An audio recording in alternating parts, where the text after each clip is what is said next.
Lying. I'm thinking about lying. Not my lying, but the lying that's all around us. Do you remember that episode from the first season of Blackadder?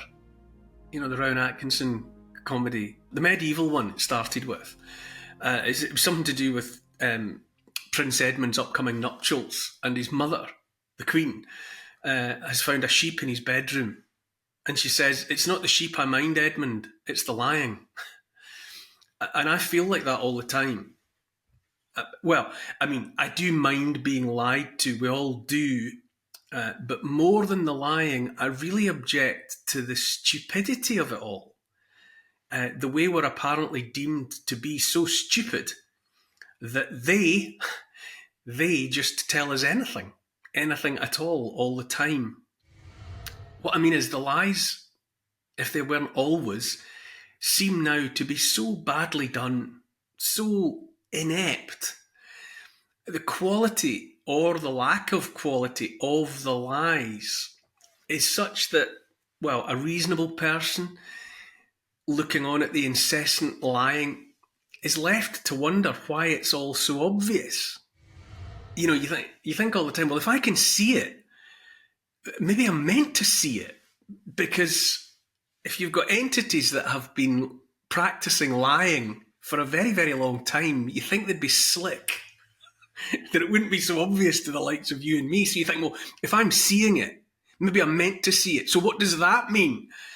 And off you disappear down a newly opened rabbit hole. But you know, surely we're meant to see the cracks in the picture, the flaws, the glaring dishonesty that our noses are being rubbed in.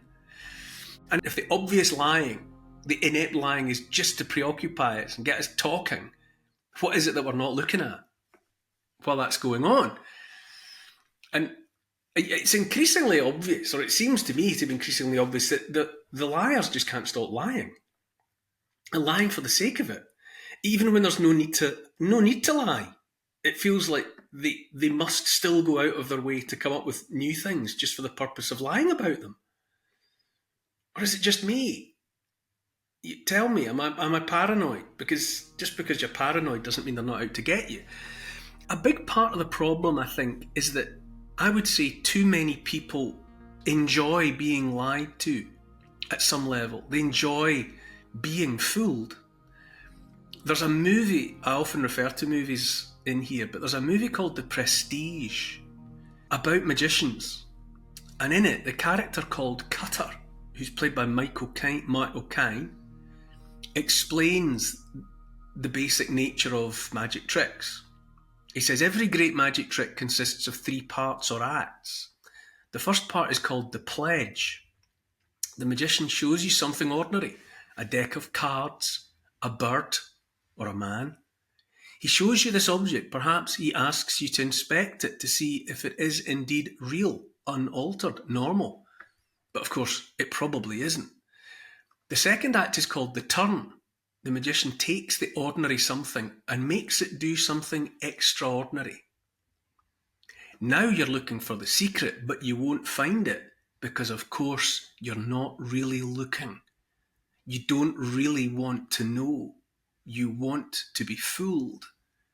But you wouldn't clap yet because making something disappear isn't enough. You have to bring it back. That's why every magic trick has a third act, the hardest part, the part we call the prestige. Okay, that's the end of the Cutter quote. Now, I don't know enough about magic tricks. I don't know enough to know if those are even real terms magicians use. They're just made up for the film, I don't know. But you get the point. Magicians can exploit the fact people enjoy being fooled. They actively want to be fooled. Take me in, we seem to say, as a collective audience, to the man on the stage. And I'm sure there's something like that going on around us, affecting us at the moment. I do know enough about magic tricks to know about, distraction and diversion, how the magician tricks the audience into watching something obvious, his gloved hand or whatever. And while the audience watches his hand, his other hand is busily and discreetly getting the white dove ready for release, or whatever. But even when you know this, it's almost impossible to resist paying attention to the distraction, allowing yourself to be distracted by it. It's like when you're walking towards a stranger in the street and you inadvertently make eye contact with them. And as you try to move to pass them, they move with you because you're now in a dance because you're looking each other in the eye. In order to get around someone, it's best not to look at them, because if you do make eye contact with them, you'll start this inadvertent dance. It's part of being human. But liars lie. It's what liars do. And that's what I mean. They can't stop. They won't stop lying because they enjoy it too much, being liars. And even when there's no need to lie, liars find something to lie about. It's almost as if they need to convince themselves they can still do it and get away with it. I've still got it. I can still fool them. Look around now. Look around at the last few years, just as a for instance. Everything about COVID was a lie, I say. COVID wasn't a new disease. It wasn't caused by a pangolin and a bat bumping uglies in the jungle. It wasn't cooked up in a lab by Dr. Strangelove. COVID was just the name they gave the latest flu-like bug. And whatever it was, COVID didn't kill enough people all at once to justify calling it a pandemic. What they did was set up the nonsense of all the PCR testing, the track and trace and all that hoo-ha. That was just more lying. If there was a pandemic of anything at all, it was a pandemic of testing. And the tests, the PCR tests, were made to lie in every way that mattered, insofar as they fooled the users of those PCR tests into thinking something that wasn't true. The authorities lied about face masks. They lied about protecting Granny, saving our NHS. They lied about the gunk they pushed as vaccines, which were neither safe nor effective and had never been tested to see if they would stop transmission. They weren't even vaccines. They were and are gene therapies. The liars then lied about the war in Ukraine, about it being unprovoked, when the US and NATO had demonstrably provoked it for decades. And the US further provoked it by mounting a coup in Ukraine to oust a president the US didn't like so they could replace him with one they did like. It wasn't about saving democracy. It was about money. It was about making money. And it was about pushing Vladimir Putin to react. Or it was about provoking regime change in Russia. That it's a war between Ukraine and Russia is misleading at best, because in reality, it's war between Russia and the United States of America. Before, during, and after COVID and the war in Ukraine, the authorities lied about the climate. They've been lying about the climate for years. The climate crisis, the world at boiling point, rising sea levels, dying polar bears, the works, it's all lies. None of it's about saving the planet. None of it's about ecology in any true sense of the word. Renewable energy, that's another scam. Saying green energy is kind to the planet is a lie. Green's just a colour. They've just painted that lie green so they try and get away with it. Wind farms are preceded by the wholesale clearance of all the wildlife on the site. Everything that crawls or flies or swims is moved out in boxes so that it's a completely sterile field that they raise those turbines in. And the turbines are anchored in vast plugs of concrete. Concrete being one of the most ungreen products a person could even dream of making in terms of its constituent ingredients and the amount of energy that it requires to make it. Electric vehicles are made using the energy from fossil fuels, and they're powered in the main with electricity generated by burning more fossil fuels. And fossil fuels aren't fossils. They just call them fossil fuels. Another lie cooked up to make people think oil and gas are going to run out. And there's plenty of counter argument that they're not going to run out. Recycling. Don't get me started. All the faff with different coloured bins. Bins for this, bins for that. It's like something out of the Krypton Factor. Especially when you're out in the dark in your pyjamas, having forgotten until the last minute that it's bin night. And there you are, flapping about in the rain with your bag of plastic and tin cans trying to get it in the right holes. How does all that so-called recycling effort by well-intentioned council taxpayers fit with all the images of mountains, oceans of plastic and tin cans and the rest piled high in forests in Malaysia and other Asian countries where so much of our stuff just mysteriously ends up for some sort of processing that doesn't happen? And whatever happens to all the stuff we diligently sort into the multicoloured bins outside our homes, something else must be happening to a great deal of it. A great deal of it made of more lies, I'll wager. And there's lies about how men can be women if they really, really want. Lies about how men can have babies, how men can breastfeed those babies.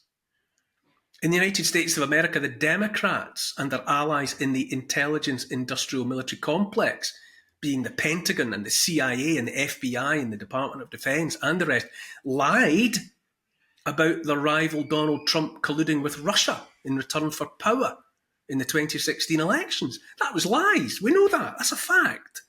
And the same team lied about the Hunter Biden laptop and its contents, calling it Russian propaganda, which it wasn't. But they worked with the mainstream media and the tech gurus of Facebook and Google and the rest to make sure the people of America didn't see anything about the Hunter Biden laptop until after the election. Now, if that's not lying to influence the course of an election, I don't know what is, but we move on. The war in Gaza is thick with lies. And when I talk about liars lying even when they don't need to, look at the latest coverage of the health of the British royal family. Now, I'm not going to get into the personal heartache and upset of individual people, but why was the release of information about members of the royal family affected by cancer so cack-handed, so bungled? Photoshopped images, after which kill orders had to be sent out to the mainstream media to stop using the picture. Have you ever heard of that happening before? That's cack-handed. A film of lookalikes passed off as though it were members of the royal family, and pics of whoever grabbed, in inverted commas, snatched, in inverted commas, through the windscreens of cars. All the confected confusion and the so-called conspiracy was completely unnecessary and would have been avoided with simple, frank truth. And perhaps most important of all, the incessant lying is nothing new, as I'm realising at my grand old age. Lies about the murder of JFK, to name but one. You remember when it was mad conspiracy to doubt that Lee Harvey Oswald was the lone shooter? And remember how it was mad to notice the coincidence when that lone shooter was shot by another lone shooter? And now it's the talk of mainstream media that it was the CIA what done it. A lifetime later. It turns out it's not turtles all the way down, but lies. Faster and faster, the lies are coming at us now about more and more. It's as if we're dealing with addicts who've upped the dose of their high, the high they get from lying, until now it's at utterly toxic levels. Maybe they have to lie. Maybe having lied about so much for so long, it's finally being affected by, compound interest, exponential function, so that the lies are finally so many and so big that they're out of control. It's like Mickey Mouse in Fantasia with the mops. Now that he's got them started, he can't stop them. This week, Right now, it's lies about whatever actually happened in that shopping centre in Moscow. More than 130 odd civilians shot dead. Dreadful. Unspeakable. Now, the US, the country that still hasn't officially worked out who shot JFK, was instantly out of the box knowing that it was IS, Islamic State, that had perpetrated the Moscow atrocity. They knew that instantly.